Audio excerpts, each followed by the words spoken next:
Como cuando la persona está reservada. Ok, está reservado. Cambio de pregunta. ¿Están vacunados contra la viruela? Sí. No. La viruela está erradicada. En los 80 más o menos se erradicó. Aquí en México. ¿Vale? Ah, sí, sí. Pero solo en México. No, sí, ya se radicó. ¿Qué edad tienen sus La papás? viruela ya no existe. 40 ya no. Y sus papás han de tener vacunas, sus abuelitos han de tener vacunas. ¿Y quién tiene vacunas? ¿Cuántos años tiene? 50. Ah, mira, todavía le tocó. ¿Vale? Como en los 80 más o menos fue erradicada como tal la viruela. ¿Vale? Es de las pocas enfermedades que fueron erradicadas y que pueden ser erradicadas por una cosita que tiene. No hay un vector. No hay un animalito. O sea, de persona a persona y los síntomas son visibles. Si ustedes recuerdan la viruela, hasta en películas se pueden observar de la Edad Media, era característico porque quedabas marcado, ¿vale? Eras discriminado porque las cicatrices eran muy notorias. Entonces sabías que tenían viruela. Entonces fue una forma de poderla erradicar. Actualmente la viruela está erradicada y ni vacuna ya tenemos porque esa es la palabra, erradicada. El miedito tuvo fue cuando saltó del mono al humano. Pero si recuerdan, fue rápidamente contrastada, de cierta manera controlada, porque los síntomas eran muy visibles y tenía que haber contacto directo con fluidos, ¿vale? Con fluidos corporales. Entonces era muy difícil el contacto, ¿vale? Entonces, por eso este es como que el auge de la virología, porque es el primer virus como tal que detectan en el humano y el primer virus que erradicamos, ¿vale? Ahora, también porque se pudo controlar de manera fácil. Alguien de manera muy rápida ha escuchado esa historia de la viruela que hizo Jenner. Que nosotros las personas que trabajaban con ganado como vacas no les afectaba la viruela tanto como personas que no tenían contacto directo con los animales. Exacto, ¿vale? Entonces lo que vio es que los que tenían ese contacto excesivo con las vacas por su vacuna, ¿vale? Les salían unas pequeñas lesiones en las manos, pero eran muy controladas y se les quitaban. Y jamás se volvían a infectar de este virus. Aunque estuvieran en contacto con alguien de viruela, ellos no se infectaban. Entonces, como dijimos, la curiosidad es realmente lo que hace un científico. Bueno, él sí era médico. Entonces le empieza a analizar, ok, ¿por qué a ti ya no te pasa, muchachos? ¿Qué pasa ahí? La inmunidad adaptativa, ¿no? Adquirida, mejor dicho. Inmunidad adquirida, ¿vale? Por la cercanía de la gente, ¿vale? Cuando vean este tipo de agente, muchachos, el virus como tal de la vaca y el virus del humano tienen una similitud muy elevada, arriba del 90. Entonces, ¿qué pasa? Me protege contra lo mismo porque tienen proteínas muy similares en la membrana. Entonces, me atacas, pero no tienes tanta afinidad por mis células, porque no tienes el receptor para reconocerla, porque eres de vacas, ¿vale? Pero tus proteínas sí me sirven para protegerme a mí, porque genero anticuerpos. Y cuando venga tu hermano, yo ya lo reconocí, porque sé que ya me vas a hacer daño y lo mato antes de que se pueda unir a mis células, ¿vale? El mejor ejemplo es la vacuna de tuberculosis. La vacuna de tuberculosis viene de una bacteria como tal que es Mycobacterium tuberculosis, ¿vale? Pero pertenece al complejo tuberculosis, pero es bovis, ¿vale? Viene también de los bovinos y es 99% igual que tuberculosis, por eso tiene una protección amplia, ¿vale? Entonces él se da cuenta de eso, ¿va? Y lo piensa y lo analiza y se los cuenta a todos, pero nadie le cree. Y entonces pide un voluntario, el hijo de un campesino, ¿vale? Y dice, ándale, vas a ser famosa. ¿Vale? Realmente lo que les convence, recuerden que era una época muy pobre, entonces hay una remuneración y lo ofrecen a su hijo, ¿va? A James. Y entonces dice, ¿qué vas a hacer con el conejillo de indias? ¿Qué hace? De las lesiones que tenía su mamá por estar con las vaquitas, ¿vale? De las pústulas, lo que hace es extraer ese fluido, ese líquido, ese lisado ya celular y se lo inocula. ¿Cómo se lo inocula? Hace una escapación, como que le rasca, le genera un raspón y ahí se lo pone. Entonces, pues obviamente entra en contacto con el torrente sanguíneo, se genera una lesión, se genera una vesícula, pero se observa que se delimita solo ahí, ¿vale? Entonces, después de un tiempo se le quita y lo pone en contacto con personas con viruela y el niño es inmune. Y entonces ya vieron si es cierto, si te infectas con la de vaca, ya no te infectas con la del humano. Y la de vaca se delimita la zona donde fuiste inoculado.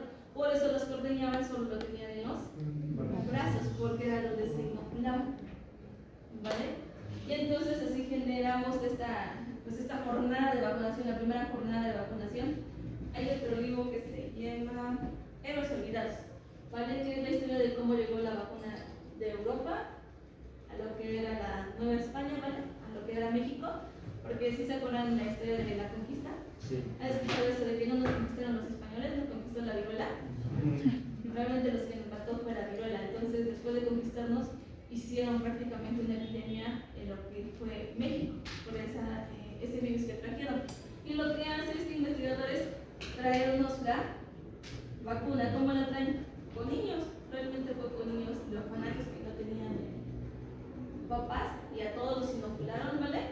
Y hacían resiembras en los propios niños, ¿vale? Hoy inoculaba 10, y luego cuando veía que ya habían salido las pústulas y estaban por sanar, extraía el líquido y inoculaba otros 10, y estos se enfermaban, y luego inoculaba otros 10, y llevaron a cientos de niños en el viaje de Europa a México. Luego cuando llegaron aquí probablemente los aventaron a otro orfanato, ¿vale? Entonces así se traía lo que era la vacuna. Entonces, sin darse cuenta, empezó a la virología.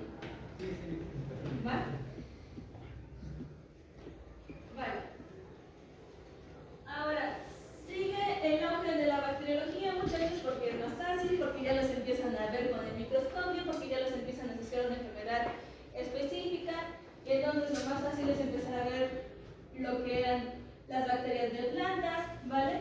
Luego empiezan a ver un bacilo que es importantísimo actualmente, que es el bacilo del anthrax, desde 1823, y después ya muchos investigadores lo van a tomar, y lo van a tomar porque ven que realmente es un patógeno importante y que tiene muchas formas de ocasionar daño, ¿vale? Este mismo es observado por lo que es Ryder, muchachos, y ya lo asocia con lo que es el carbunco, ¿va? Y entonces siguen peleando quiénes son los agentes y que de dónde viene la enfermedad del soplo divino, muchachos. ¿Puede alegar? ¿Vale? Y Pasteur ya totalmente dice, ya quítense con su generación espontánea, y hace lo que les decía, se muestra del cuello de cisne. No lo tapa, lo deja que fluya, le pone un pequeño taponcito de algodón en medio del cuello, y entonces ahí se quedan todos los microorganismos y no pasan al matraz. Entonces ya no hay forma de decirle que está mal, porque el aire seguía circulando, seguía un tejido como tal o un líquido viable y no se contamina. Entonces dijo, ¿ya vieron? No es el viento, es lo que lleva el viento, ¿vale? Entonces ya, la teoría de la generación espontánea, más o menos en el siglo XIX, queda rota, ¿vale? Y él viene ya con otros investigadores, pero es el que más se le hace peso, ya enseñarnos a tratar de controlar las enfermedades. Entonces, ya les dije que son microorganismos, ya les dije que se transportan en los componentes que pueden ser viables, ¿vale? Sus medios de cultivo. Entonces, ahora traten de no ingerirlos. Y entonces empieza con algo que se llama pasteurización, ¿vale? Eso tuvo mucho auge en lo que era los lácteos, la leche. Lo que lo tomaban directamente de la vaquita tenía muchas bacterias y ocasionaban muchas enfermedades gastrointestinales. Entonces se descubre, ok, si tú pones a calentar esto a una temperatura no más de 70 grados, lo que vas a provocar es que mueran estos microorganismos. Entonces, cuando mueren y se vuelven frías, tú te la puedes tomar normal, porque ya quedamos que no es el viento y ya no te va a ocasionar esa enfermedad, ¿vale? También formula la teoría de la bioenergénesis, muchachos, como el microorganismo viene de otro microorganismo, ¿vale? No es teoría espontánea, y ayuda con otros fenómenos que no son de importancia tan relevante en la microbiología clínica, pero sí en la microbiología, porque empieza a hablar de fermentación, tanto láctica y alcohólica. Y es importante porque lo describe en las bacterias, cómo lo están haciendo las bacterias, ¿vale? Entonces, él empieza a hacer esos estudios porque el vino empieza a saber feo. Entonces, ¿por qué sabe feo el vino? Y empiezan a ver que hay bacterias que están generando ese proceso erróneo de fermentación. Y no se entiende que las bacterias hacen este fenómeno y que este fenómeno está asociado en la patogénesis. Enfermedades que ya nos van a provocar, ¿vale? Y también, muchachos, se empieza con lo que es la vacunación. ¿vale? Tiene la de la cólera, muchachos, que no es una vacuna bien establecida, pero que se ayudó en su momento cuando fue como tal epidemia en muchos países. Y la que tiene más peso es la de la rabia, que como tal no se puede considerar tampoco una vacuna efectiva porque dura muy poquito el tiempo en que los va a proteger. Ustedes no los vacunan contra la rabia. Y ya no solo los perritos los vacunan cada 6 meses, cada año les están vacunando contra la rabia. ¿Por qué? Baja memoria, ¿vale? ¿Por qué? Porque es un virus muy agresivo. Entonces, por eso tiene esa baja memoria. ¿Cuándo los vacunan contra la rabia? Después de una mordida. Después de que tienen contacto con el virus, ¿vale? Entonces tienen contacto con el virus, los muerde un perro que de preferencia debe estar confirmado que tiene rabia, ¿vale? Y entonces ustedes van por su vacuna. Debe ser lo más rápido posible porque el virus de la rabia le gusta el sistema nervioso. Una vez que llegue, asciende, y una vez que ya llega como tal al sistema nervioso central, es muy difícil poder erradicar, y más que erradicar, las secuelas que va a dejar. ¿Vale? Chismecito, muchachos. Cuéntenme el chisme de la vacuna de la rabia.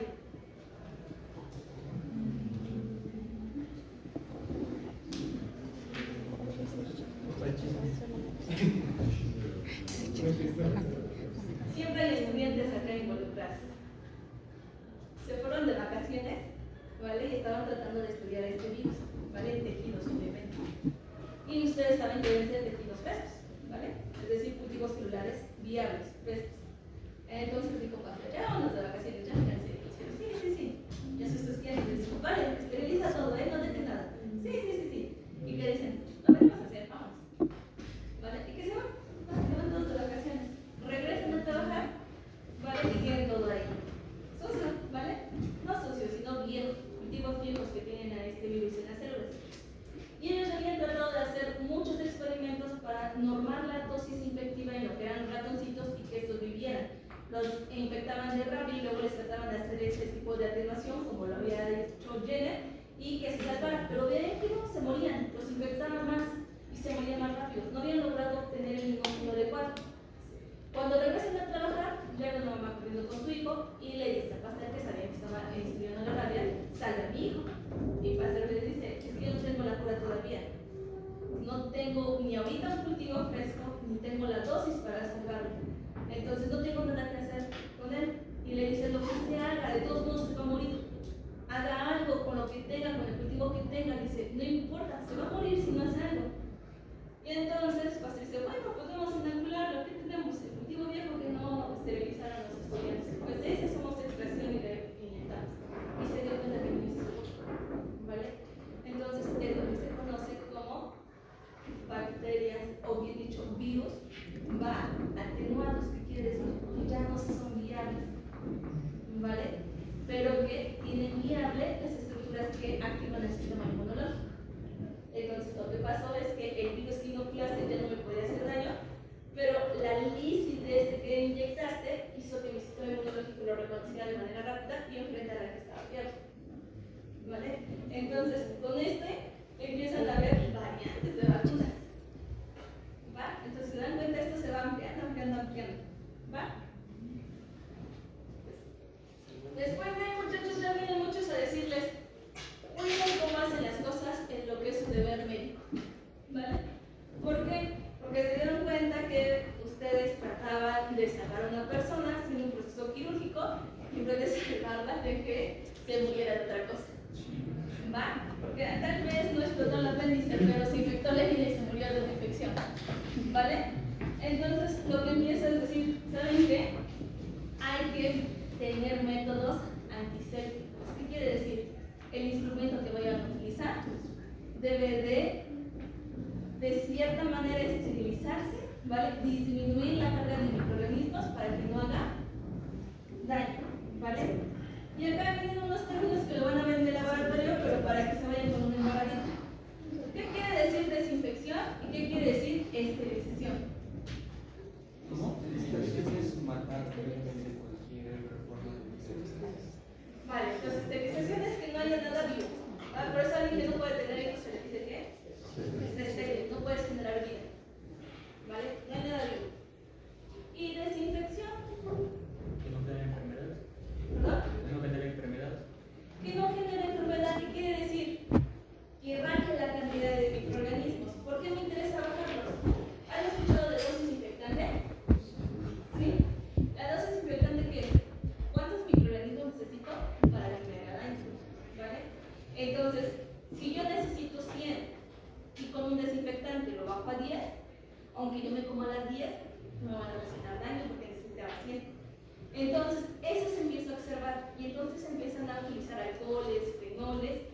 ¿va? Para disminuir los microorganismos. Obviamente ahí ocasionaron un poco de toxicidad porque no sabían las concentraciones, ni el manejo, ni que tenían que tener un contacto con su piel, ¿va? Pero empieza esos términos, ¿va? Hay que esterilizar, hay que desinfectar, hay que tener asepsia y antisepsia, ¿vale? Después se dan cuenta, muchachos, que existen otras estructuras, principalmente en hongos, que son las esporas. Y las esporas son estructuras de resistencia. Y las estructuras de resistencia sobreviven a la pasteurización, porque llegan a unos 60 grados y se van. Y las esporas, ustedes saben que soportan a más de 100 grados, ahí se quedan y después se les dice que germinan. ¿Qué quiere decir? Que se vuelven a convertir en la célula vegetativa, en bacteria o en honguito. ¿Vale? Entonces llega otro investigador, que es Tildar, e inventa la tinderización. ¿Qué es la tinderización? Algo similar a la pasteurización, pero por ciclos. Entonces, él calienta y enfría. ¿Vale? Entonces, un calentamiento pausado y después se enfría de manera rápida. Y luego, ¿qué hace? Vuelve a calentar. Y luego vuelve a enfriar. Pero en cada calentamiento le va a matar la temperatura. ¿Cuál es la ventaja? Pues que engaña a las esporas. Caliento, te conviertes en espora y luego te enfrío. Y cuando te enfrío dices, ah, ok, ya pasó el susto. Termino y pum, te elevo la temperatura y te destruyo como célula vegetativa. También el movimiento de sube y baja hace que la estructura de la espora se vaya debilitando y finalmente